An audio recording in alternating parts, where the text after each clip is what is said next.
আসসালামু আলাইকুম। আয়ান্স কুকিংয়ের আজকের আয়োজনে আপনাদের সবাইকে জানাই অনেক অনেক স্বাগতম।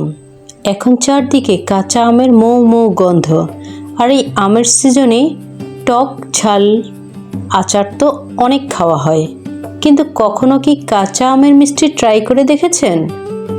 আজকের রেসিপিটি এতটাই ইউনিক এবং টেস্টি যে একবার খেলে এর স্বাদ মুখে লেগে থাকবে সারা জীবন। তবে রান্নার শুরুতে একটি বিশেষ অনুরোধ, আজকের পুরো ভিডিওটি আপনারা একদম না টেনে খুব ভালো করে দেখবেন, কারণ এই রেসিপিটির ভেতরে আমি এমন কিছু গুরুত্বপূর্ণ টিপস এবং ট্রিক্স শেয়ার করেছি যেগুলো ফলো না করলে আপনার মিষ্টি একদম পারফেক্ট হবে না। বিশেষ করে আমের এই সিজনে ঘরে থাকা সামান্য কিছু উপকরণ দিয়ে তৈরি এই মিষ্টি যেমন দেখতে আকর্ষণীয়, তেমনি স্বাদেও অতুলনীয়। মেহমান আপ্যায়ন কিংবা বিকেলের নাস্তায় একদম ভিন্নধর্মী কিছু পরিবেশন করতে চাইলে এই রেসিপিটি হবে আপনার জন্য একদম পারফেক্ট। অনেকে মনে করেন মিষ্টি তৈরি করা অনেক ঝামেলার কাজ, কিন্তু আমার আজকের এই খুঁটিনাটি বিষয়গুলো খেয়াল রাখলে যে কেউ প্রথমবারেই একদম দোকানের মতো সফট এবং জুসি মিষ্টি তৈরি করতে পারবেন। মিষ্টি তৈরির শুরুতে আমি এখানে বেশ বড় সাইজের একটি কাঁচা আম নিয়েছি। চেষ্টা করবেন ফ্রেশ এবং একটু শক্ত আম নিতে, এতে টুকরোগুলো কাটতে সুবিধা হবে।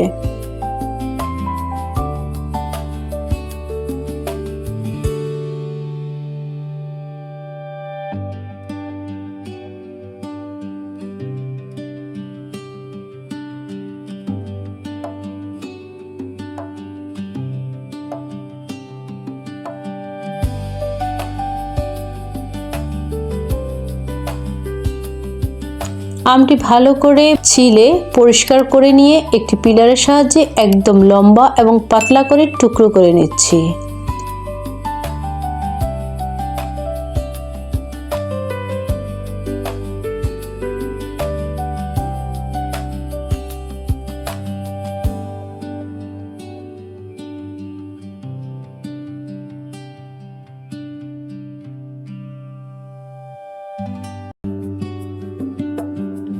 আমের এই টুকরোগুলোর পাশাপাশি আমের খোসাগুলোকে ভালো করে পরিষ্কার করে নিয়েছি, কারণ এ দুটোই আমাদের দুধ থেকে ছানা কাটাতে সাহায্য করবে।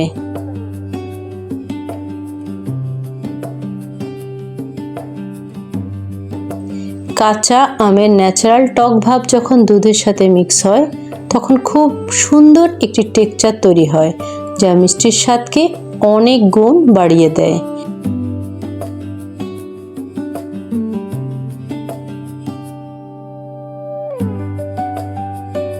এখন চুলায় একটি প্যানে 1 লিটার দুধ দিয়ে দিচ্ছি।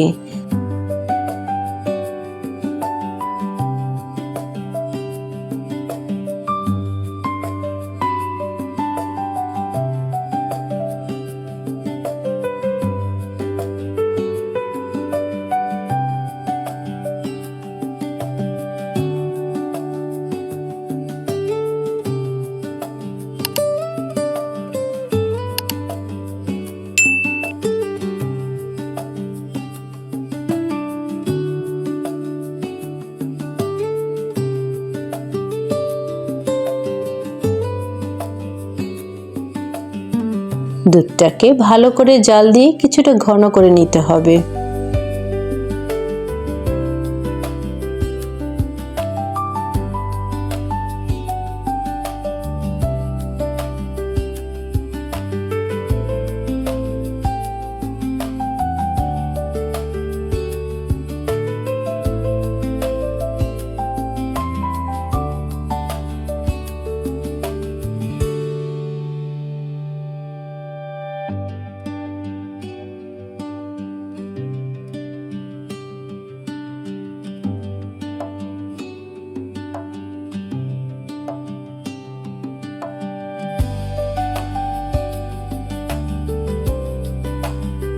দুধ যখন ফুটে উঠবে তখন এর মধ্যে আমের খোসা এবং পাতলা করে কাটা আমের স্লাইসগুলো দিয়ে দিব।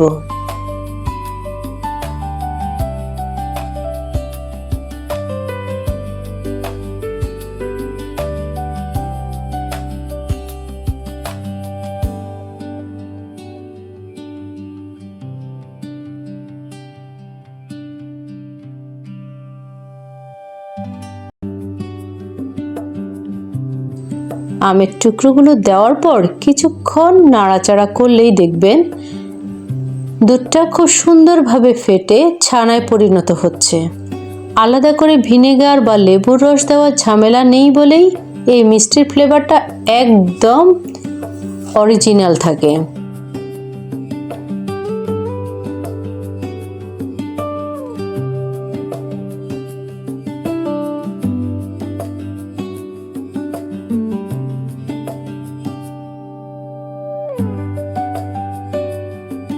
যখন দেখবেন ছানা আর সবুজ পানি আলাদা হয়ে গেছে, তখন চুলা বন্ধ করে একটি পরিষ্কার সুতির কাপড়ে ছানাটাকে ছেঁকে নিতে হবে।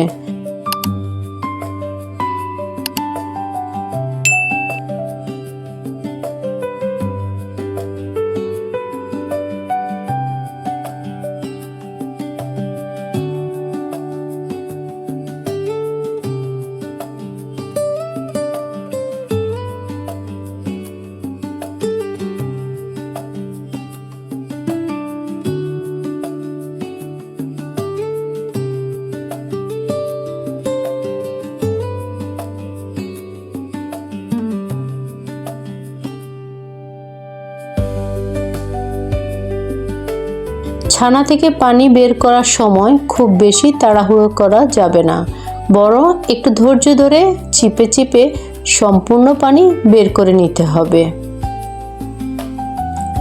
ছানাতে যদি পানি থেকে যায় তবে মিষ্টির অ্যাকচুয়াল শেপ ধরে রাখা কঠিন হয়ে যাবে এবং মিষ্টিগুলো শিরার মধ্যে দিলে ভেঙে যেতে পারে।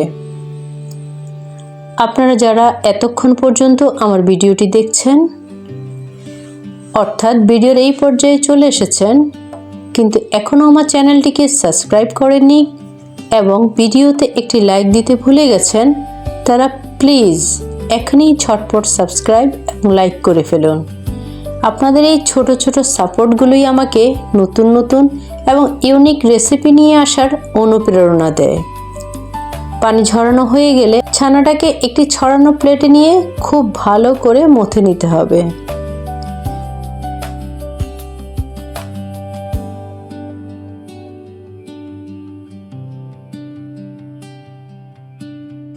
ভিডিওতে ঠিক যেভাবে দেখিয়ে দিচ্ছি ঠিক সেভাবেই, অর্থাৎ হাতের তালুর সাহায্যে চেপে চেপে অন্তত 10 মিনিট মথতে হবে, যতক্ষণ না ছানাটি একদম স্মুথ এবং সফট হচ্ছে।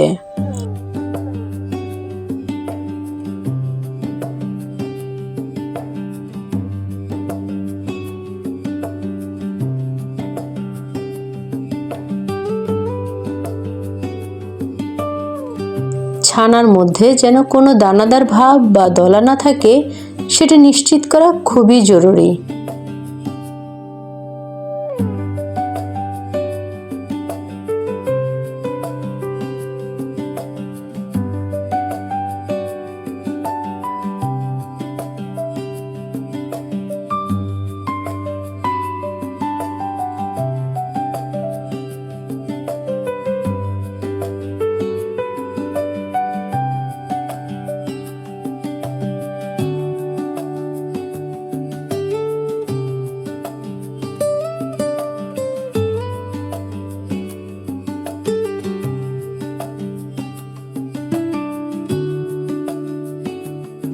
এবার এই সফট ছানা থেকে ছোট ছোট ভাগ করে নিয়ে দুই হাতের তালুর মাঝে রেখে হালকা চাপে গোল গোল বলের মতো শেপ দিয়ে নিব।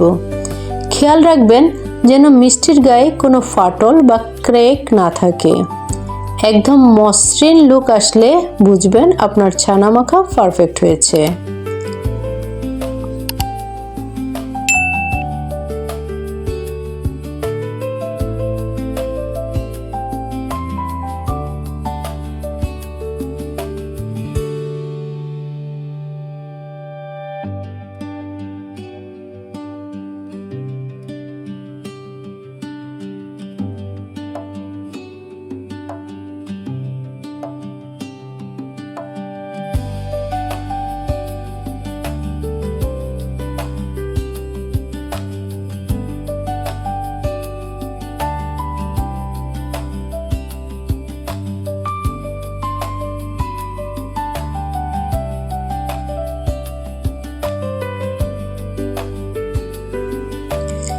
এখন মিষ্টির জন্য শিরা তৈরি করার পালা।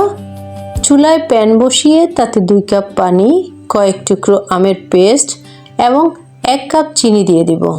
এই আমের পেস্ট দেওয়ার কারণে শিরার মধ্যে আমের একটি সুন্দর গন্ধ এবং টক মিষ্টি স্বাদ পাওয়া যাবে। শিরাটি যখন ফুটে উঠবে এবং আমের কারণে একটি হালকা সবুজ আভা আসবে, তখন কালারটাকে আরও লুক দেওয়ার জন্য সামান্য ফুড কালার যোগ করতে পারেন, তবে এটি পুরোপুরি অপশনাল। শিরা কিছুটা ঘন হয়ে এলে তৈরি করে রাখা মিষ্টির বলগুলো সাবধানে ছেড়ে দিতে হবে। প্রথমে 10 মিনিট ঢাকনা দিয়ে ঢেকে হাই হিটে জাল দিতে হবে। 10 মিনিট পরে দেখবেন মিষ্টিগুলো ফুলে প্রায় ডাবল হয়ে গেছে। এরপর আরও 20 মিনিট মাঝারি আঁচে জাল দিতে হবে, যাতে মিষ্টির ভেতর পর্যন্ত শিরাটা খুব ভালো করে পৌঁছাতে পারে। সময়টা অবশ্যই খেয়াল রাখতে হবে। রান্নার মাঝে যদি দেখেন শিরা অনেক বেশি ঘন হয়ে আসছে, তবে সামান্য কুসুম গরম পানি মিক্স করে নিতে পারেন। কোনোভাবেই ঠান্ডা পানি মিক্স করা যাবে না। মিষ্টিগুলো যখন একদম রসে টইটুম্বুর হয়ে যাবে, তখন চুলা বন্ধ করে এগুলোকে অন্তত কয়েক ঘন্টা শিরার মধ্যে রেখে দিতে হবে। এতে করে মিষ্টির টেক্সচার যেমন স্পঞ্জি হবে, তেমনি খেতেও দারুণ লাগবে। ব্যাস, এভাবেই খুব সহজেই তৈরি হয়ে গেল আমাদের জিভে জল আনা ইউনিক কাঁচা আমের মিষ্টি। আশা করি আমার আজকের এই ভিন্নধর্মী রেসিপিটি আপনাদের অনেক ভালো লেগেছে। আমের সিজন শেষ হওয়ার আগেই বাসায় অবশ্যই এটি একবার ট্রাই করবেন এবং আপনাদের অভিজ্ঞতা আমাকে কমেন্ট করে জানাবেন। রেসিপিটি ভালো লাগলে ভিডিওটি ফ্রেন্ডস ও ফ্যামিলির সাথে শেয়ার করতে একদম ভুলবেন না। আপনাদের এক একটি লাইক এবং পজিটিভ কমেন্ট আমাকে নতুন ভিডিও বানাতে অনেক উৎসাহ দেয়। আর যারা এখনও আমার চ্যানেলের সদস্য হননি, তারা প্লিজ চ্যানেলটি সাবস্ক্রাইব করে পাশে থাকা বেল আইকনটি বাজিয়ে দিন, যেন আমার পরবর্তী ইউনিক সব রেসিপি সবার আগে আপনার কাছে পৌঁছে যায়। সুস্থ থাকবেন, ভালো থাকবেন এবং আয়ান্স কুকিংয়ের সাথেই থাকবেন। সবাইকে অনেক অনেক ধন্যবাদ জানিয়ে আজকের মতো বিদায় নিচ্ছি। দেখা হবে নতুন কোনো ভিডিওতে। সে পর্যন্ত সুস্থ থাকুন। ওকে, আল্লাহ হাফেজ।